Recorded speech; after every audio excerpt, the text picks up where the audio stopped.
करण गुलेरिया अपनी नन्ही सी grand daughter की रिक्वेस्ट को रिजेक्ट नहीं कर सकते थे। रिया की क्यूट सी स्माइल, उसका इनोसेंट सा चेहरा देखकर करण गुलेरिया का दिल पिघल जाता था।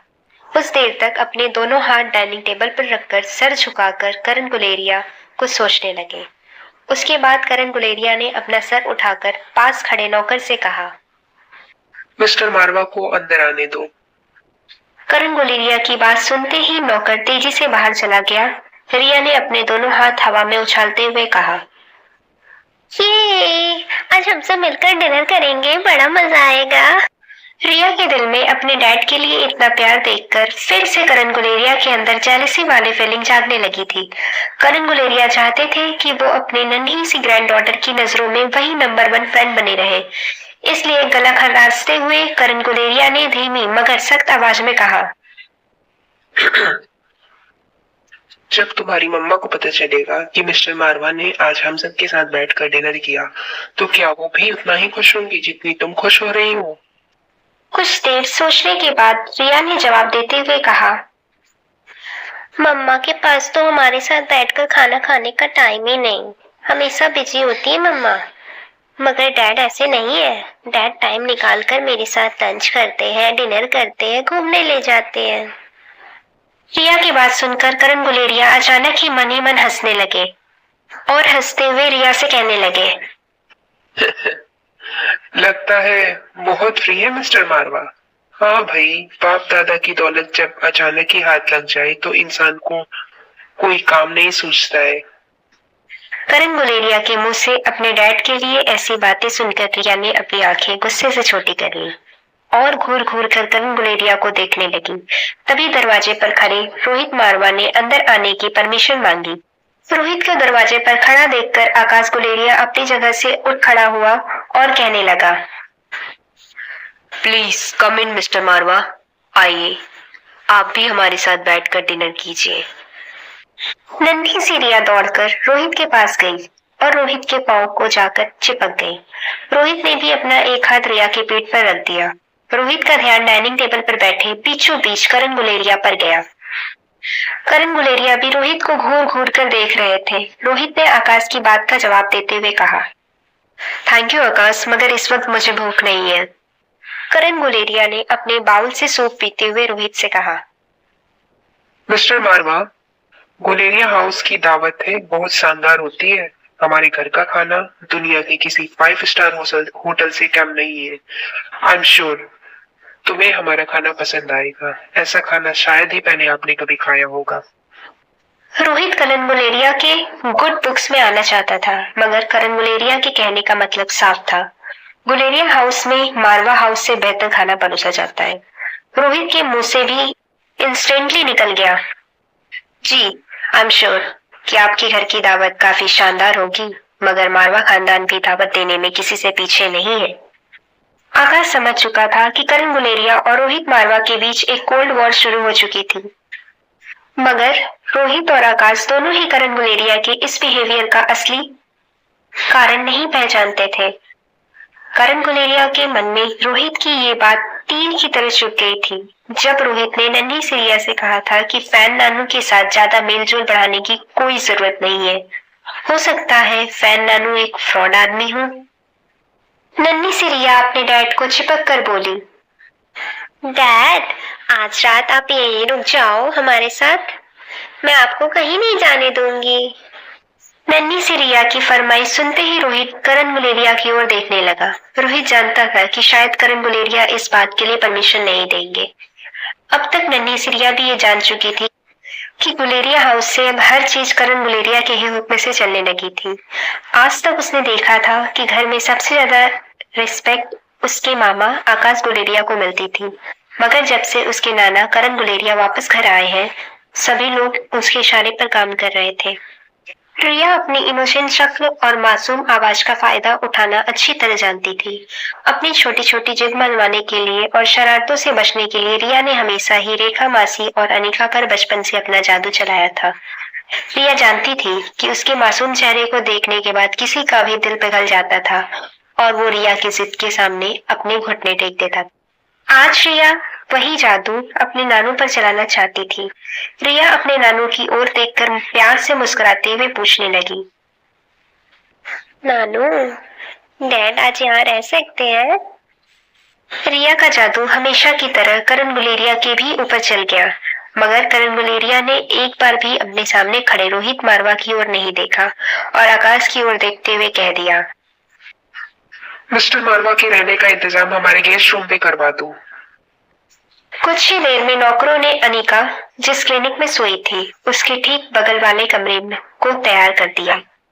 आकाश ने रोहित को एलिवेटर की ओर का रास्ता दिखाते हुए कहा, चलिए मिस्टर मारवा, मैं आपको आपके गेस्ट रूम तक छोड़ देता हूँ। आकाश किसी नौकर को या घर के किसी और सदस्य को कहकर रोहित मारवा को अपने कमरे तक भिजवा सकता था, मगर आकाश ये जानता था कि आखिर ऐसी कौन सी बात थी जो रोहित मारवा आकाश और श्रेया से शेयर करना चाहता था। जैसे ही एलिवेटर की ओर रोहित मारवा आगे बढ़ने लगा, आकाश ने इशारे से श्रेया को भी अपने पीछे आने को कहा। श्रेया समझ नहीं पा रही थी कि आकाश ऐसा क्यों कह रहा था, मगर आकाश को इशारा करते हुए श्रेया के साथ साथ करण गुलेरिया ने भी देख लिया था। आकाश को बिना देखे ही करण गुलेरिया ने सख्त आवाज में कहा, अगर एक दूसरे के इशारे पर नाचना चाहते हो तो पहले शादी कर लो। करण गुलेरिया का ताना सुनते ही श्रेया की गाल शर्म से लाल हो गए। श्रेया बिना कुछ कहे चुपचाप अपनी जगह से खड़ी हुई और आकाश के पीछे पीछे चलने लगी। आकाश, श्रेया और रोहित एलिवेटर से ऊपर की ओर जाने लगे। जैसे ही आकाश ने रोहित से कुछ पूछने की कोशिश की, रोहित मारवा ने आकाश से कहा, अभी नहीं, कमरे में चल के तुमसे बात करता हूँ। आकाश और श्रेया हैरान होकर एक दूसरे को देखने लगे। जैसे ही लिफ्ट का दरवाजा खुला, आकाश रोहित को अनिका, जिस क्लिनिक में सोई थी, उसकी बगल वाले कमरे की ओर ले जाने लगा। जैसे ही आकाश और रोहित क्लिनिक के दरवाजे के पास पहुंचे, रोहित ने चुपके से क्लिनिक का दरवाजा खोला और दबे पांव बड़े ही ध्यान से बिना किसी आवाज के अनिका के बिस्तर के पास जाने लगा। रोहित ने देखा कि अनिका अब भी गहरी नींद में सोई हुई थी। रोहित कुछ देर तक सोई हुई अनिका को बस देख रहा था और फिर अनिका की ब्लैंकेट एडजस्ट करके दबे पांव कमरे से बाहर निकल गया। द बिजनेस टाइकन रोहित मारवा को इतनी ध्यान से कदम रखते हुए देखकर श्रेया मुस्कुराने लगी। जैसे ही रोहित मारवा ने कमरे से बाहर निकलकर धीरे से दरवाजा बंद किया, श्रेया ने रोहित से कहा, मिस्टर मारवा, शायद आप अभी अनिका को अच्छी तरह जानते नहीं है। अनिका जब गहरी नींद में सो जाती है, तब उसके बगल में अगर बैंड बाजे भी बजने लगे तो उसे कोई फर्क नहीं पड़ता। श्रेया की इस बात पर मुस्कुराते हुए रोहित ने जवाब दिया, शायद उससे फर्क ना पड़ता हो, मगर मुझे फर्क पड़ता है। जैसे ही तीनों रोहित के गेस्ट रूम के अंदर दाखिल हुए, रोहित मारवा ने देखा कि घर की नौकरानी बालकनी के सिटिंग एरिया में चाय का पॉट तैयार कर रही थी। नौकरानी को देख के आकाश ने अचानक ही रोहित से पूछा, mister Marwah, I am sorry, मैं आपसे पूछना ही भूल गया, क्या आप सच में खाना खा चुके हैं या आपके लिए कुछ मंगवाऊं? आकाश अच्छी तरह जानता था कि दोपहर से लेकर अब तक रोहित गुलेरिया हाउस के बाहर खड़ा किसी तरह गुलेरिया हाउस के अंदर आने की तरकीब सोच रहा था, इसलिए हो सकता है कि शायद रोहित ने खाना न खाया हो। रोहित ने जवाब में हल्की सी मुस्कान देते हुए कहा, जी नहीं, मगर मुझे इस वक्त भूख नहीं है, आप प्लीज तकलीफ ना उठाएं। आकाश अब तक जान चुका था कि रोहित चाहे मना कर रहा था, मगर उसे जोरों की भूख लगी थी। आकाश ने पास खड़ी नौकरानी से कहा, जाइए और मिस्टर मारवा के लिए कुछ खाना लेकर आइए। नौकरानी के बाहर जाते ही आकाश ने रोहित से पूछा, कहिए मिस्टर मारवा, आप मुझसे और श्रेया से क्या बात शेयर करना चाहते थे? रोहित धीरे से पास रखी हुई चेयर पर बैठ गया। आकाश और श्रेया भी टेंशन में रोहित की ओर देखते हुए रोहित के ठीक सामने रखे सोफे पर बैठ गए। रोहित ने बड़ी कैजुअली श्रेया की ओर देखते हुए पूछा, श्रेया, आज से 6 साल पहले आपने एक बच्चे को जन्म दिया था, एम आई राइट? रोहित की ये बात सुनते ही श्रेया और आकाश दोनों ही शॉक्ड हो गए। श्रेया ये सुनकर शॉक हो गई थी कि श्रेया की जिंदगी का इतना बड़ा सीक्रेट आखिर रोहित मारवा किस तरह जानता था। जो बात उसने आज तक आकाश को नहीं बताई थी, वो बात रोहित मारवा ने आज आकाश के सामने बोल दी थी। वहां आकाश भी ये सुनकर हैरान था, क्योंकि श्रेया ने आज तक उसे ये बात कभी नहीं बताई थी कि वो एक बच्चे की माँ है। हालांकि आकाश भी एक बच्चे का बाप था। ऐसा नहीं था कि ये बात सुनने के बाद आकाश का श्रेया के लिए प्यार कम हो गया था, मगर कहीं न कहीं आकाश को ये सुनकर चोट जरूर लगी थी। इतनी बड़ी बात श्रेया ने आकाश से छुपाई थी। आकाश के मन में एक साथ बहुत सी बातें चल रही थी। आकाश सोचने लगा कि हो सकता है कि आकाश के साथ ब्रेकअप के बाद श्रेया को किसी सहारे की जरूरत पड़ी हो और उसकी जिंदगी में कोई आ गया हो। हो सकता है श्रेया को उस आदमी से प्यार हो गया हो। 5 साल बहुत लंबा अरसा होता है। हो सकता है इस दरमियान श्रेया को किसी के सहारे की जरूरत पड़ी हो। मन ही मन आकाश को उस लड़के के बारे में सोच सोचकर गुस्सा भी आने लगा था। आकाश कहीं न कहीं उस लड़के के बारे में सोचकर जेलस फील कर रहा था। आकाश उस लड़के के बारे में सोच सोचकर श्रेया से नजरें नहीं मिला पा रहा था।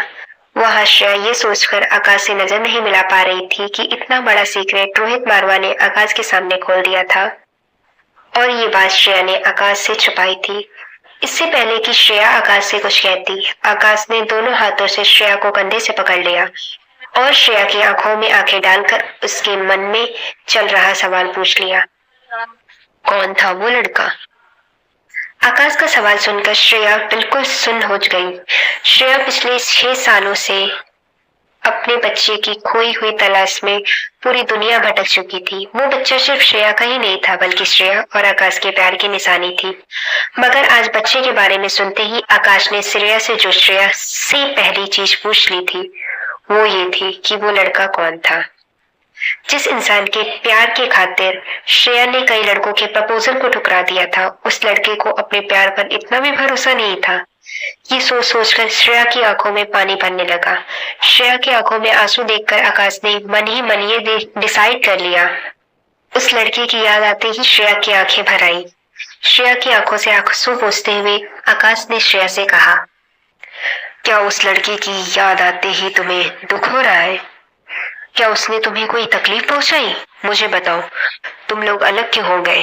क्या उस लड़के ने तुम्हें चोट पहुंचाने की कोशिश की थी, या फिर कुछ सालों के प्यार के बाद उस लड़के के दिल में तुम्हारे लिए प्यार खत्म हो गया था, या फिर तुम्हारे दिल में उस लड़के के लिए प्यार खत्म हो गया था? जरा मुझे बताओ। अगर उस लड़के ने तुम्हें चोट पहुंचाने की कोशिश की है तो मैं उसे छोड़ूंगा नहीं। आकाश की तरह तरह की बातें सुनकर श्रेया को इरिटेशन होने लगी थी। श्रेया ने अपने दोनों हाथों से आकाश के हाथों को झटकते हुए कहा, प्लीज बंद करो मुझे ये सवाल पूछना। कोई लड़का नहीं था मेरी लाइफ में। आकाश हैरान होकर बस श्रेया को देखता रहा। श्रेया की आंखों से एक के बाद एक आंसू टपकने लगे। आकाश ने धीमी आवाज में श्रेया से पूछा, अगर तुम्हारी लाइफ में कोई लड़का नहीं था तो फिर वो बच्चा? मिस्टर मारवा ने अभी अभी जो बात कही, क्या वो सच नहीं है? रोती हुई श्रेया ने लगभग चीखते हुए कहा, मिस्टर मारवा ने जो कुछ भी कहा था वो सब सच है। मैंने 6 साल पहले एक बच्चे को जन्म दिया था और वो बच्चा हमारे प्यार की निशानी थी। हेलो माय यूट्यूब फैमिली, उम्मीद है आप सभी अच्छे होंगे। तो जैसा कि आप सभी जानते हैं, हमारी चैनल डिलीट हो